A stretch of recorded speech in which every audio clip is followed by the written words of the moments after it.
प्राचीन समय में विद्यार्थी गुरुकुल में रहकर ही पढ़ा करते थे। बच्चे को शिक्षा ग्रहण करने के लिए गुरुकुल में भेजा जाता था। बच्चे गुरुकुल में गुरु के सानिध्य में आश्रम की देखभाल किया करते थे और अध्ययन भी किया करते थे। वृद्धराज को भी सभी की तरह गुरुकुल भेज दिया गया।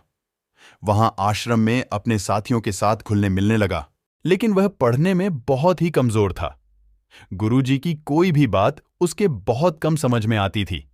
इस कारण सभी के बीच वह उपहास का कारण बनता है। उसके सारे साथी अगली कक्षा में चले गए, लेकिन वो आगे नहीं बढ़ पाया। गुरुजी जी ने भी आखिर हार मानकर उसे बोला, बेटा वृद्धराज, मैंने सारे प्रयास करके देख लिए हैं। अब यही उचित होगा कि तुम यहां अपना समय बर्बाद मत करो। अपने घर चले जाओ और घर वालों की काम में मदद करो।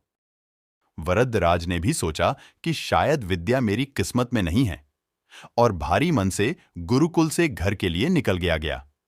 दोपहर का समय था। रास्ते में उसे प्यास लगने लगी। इधर उधर देखने पर उसने पाया कि थोड़ी दूर पर ही कुछ महिलाएं कुएं से पानी भर रही थीं। वह कुएं के पास गया। वहां पत्थरों पर रस्सी के आने जाने से निशान बने हुए थे। तो उसने महिलाओं से पूछा, यह निशान आपने कैसे बनाए? तो एक महिला ने जवाब दिया, बेटे, यह निशान हमने नहीं बनाए। यह तो पानी खींचते समय इस कोमल रस्सी के बार बार आने जाने से ठोस पत्थर पर भी ऐसे निशान बन गए हैं।